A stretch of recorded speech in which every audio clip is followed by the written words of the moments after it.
प्रवीण ठकराल जी, दिल्ली से। राधे राधे महाराज जी। स्वामी जी, आपके चरणों में दंडवत प्रणाम। स्वामी जी, कृपया इस विषय पर प्रकाश डालें कि सकाम साधना क्या होती है और ये कैसे फलीभूत होती है। किसका प्रश्न है? सकाम में दो भाव होते हैं। एक होता है संकट निवृत्ति की कामना और एक होता है अर्थ ऐश्वर्य प्राप्ति की कामना। ऐश्वर्य प्राप्ति में समस्त कामनाएं आ जाती हैं भोगों की, और संकट निवृत्ति में विपत्ति, नाना प्रकार की विपरीतताएं, उनकी निवृत्ति के लिए आती है। कामना दो प्रकार की होती है, जो संकट निवृत्ति जिसे आर्त कहा गया है, और एक होता है अर्थार्थी, मतलब ऐश्वर्य प्राप्ति की। अब इनके विविध अनुष्ठान हैं, विविध, एक दो नहीं, लाखों करोड़ों अनुष्ठान हैं। कोई किसी देवता से चाहता है, कोई किसी दैवी शक्ति से चाहता है, कोई किसी से भी चाहता है, और कोई भगवान से चाहता है। जो भगवान से आर्त संकट निवृत्ति या अर्थ निवृत्ति चाहता है, तो साथ में भगवान उसको अपनी कृपा भी दे देते हैं। तो वो कृपा उसे फंसने नहीं देती माया में, भोग ऐश्वर्य भी मिलता है। जैसे भगवान के परम भक्त श्री विभीषण जी, जब रावण ने लात मारी तो कहा नहीं, पर हृदय में एक कामना हुई कि जिस जगह से तू बैठकर मेरे को लात मार रहा है, इसी सिंहासन पर मैं राज्य करूंगा भगवान के बल से, और कहा मैं जा रहा हूं भगवान की शरण में। तो जाते ही भगवान ने सबसे पहला कार्य किया था, समुद्र का जल लेकर लंकाधिपति विभीषण जी को बनाया, एक कल्प तक का राज्य दिया। भगवान की भक्ति में भी निमग्न है, और वही आज भी वो विराजमान है। प्रहलाद जी को भगवान ने वरदान मांगने के लिए कहा, तो प्रहलाद जी ऐसे निष्काम भक्त थे, उन्होंने कहा कोई कामना ही ना हो प्रभु, यही वरदान दे दीजिए। तो सकाम भक्तों ने भगवान से जब मांगा, तो भगवान ने कृपा करके, जैसे कामना की पत्नी की करदम ऋषि ने 10,000 वर्ष तक तपस्या करके भगवान से, तो भगवान पुत्र रूप में आए। पत्नी तो मिली, पर कपिल भगवान के रूप में आकर सांख्य शास्त्र का उपदेश किया।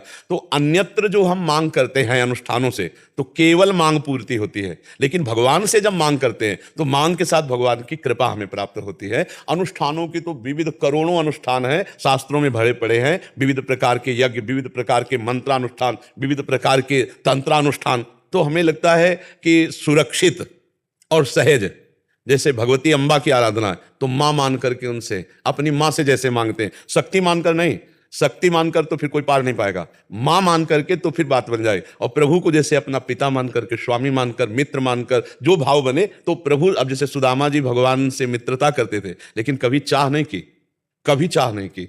भगवान ने स्वयं जाके उनकी पत्नी के हृदय में चाह पैदा की, तब सुदामा जी गए, फिर भी मांगा नहीं, तो अनमांगे भगवान ने द्वारिकापुरी जैसी सुदामापुरी बना दी। तो भगवान तो बड़े कृपालु हैं। धन चाहने के लिए भगवान का नाम जप करे, भगवान के आश्रित रहे और भगवान से प्रार्थना करे, तो बहुत जल्दी लाभ मिल जाएगा। और या फिर शास्त्रों में वर्णन अनुष्ठान करे, दैवी शक्तियों का, बड़े बड़े देवताओं का, लक्ष्मी जी आदि बड़ी आराधना है, वो आराधना कर ले। तो अब उनके शास्त्र के विषय के जितने अनुष्ठान हैं, हम कह रहे हैं एक ही पकड़ लो, दुर्गा सप्तशती पकड़ लो, एक ही पकड़ लो, दुर्गा सप्तशती, निश्चित निश्चित पवित्र होकर। देखो, दैवी शक्तियों की आराधना में पवित्रता नहीं, अगर पवित्रता से चूक गए तो फिर अनिष्ट होने की भी आशंका है। लेकिन भगवान की आराधना में ऐसा नहीं, अगर वहां चूक भी हो जाती भगवान की आराधना में, तो फिर वो भगवान क्षमा कर देते हैं, लेकिन अनिष्ट नहीं होगा। पर दैवी शक्तियों की आराधना में है कि अगर चूक हो गई तो फिर अनिष्ट हो जाएगा, और अगर सिद्ध हो गए तो फिर जो धन चाहोगे, जो चाहोगे वो प्राप्त हो जाएगा, जैसे भाव से चाहे, जिस देवता से चाहे। पर देवता उतना ही देंगे, बात समझ लो, दुकान, और भगवान अपने घर की बात।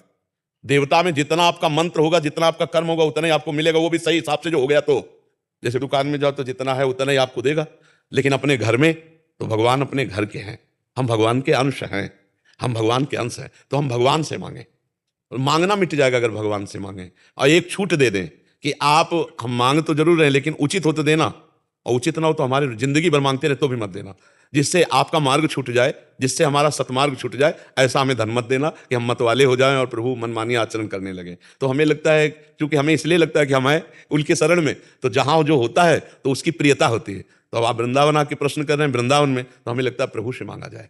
प्रभु से यदि मांगा जाए तो निहाल कर देंगे, जो धनाध्यक्ष कुबेर को भी देते हैं वही हमको भी दे देंगे।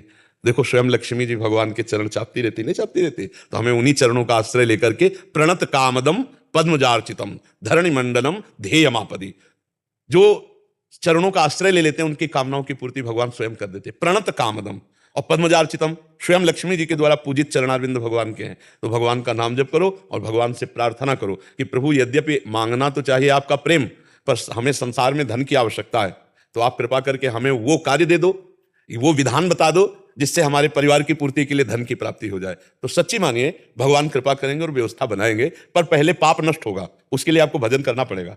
बिना भजन के कामना की पूर्ति ठीक हो पाना हमें तो लगता है असंभव है। उसके लिए भजन चाहिए, क्योंकि पाप नष्ट हुए बिना सुख विधान नहीं बनता। तो पाप नष्ट होता है भगवान का भजन करने से, मंत्र जप करने से, नाम जप करने से। नाम से जहां पाप नष्ट हुए तो विधान बन जाएगा, सुख का विधान बन जाएगा।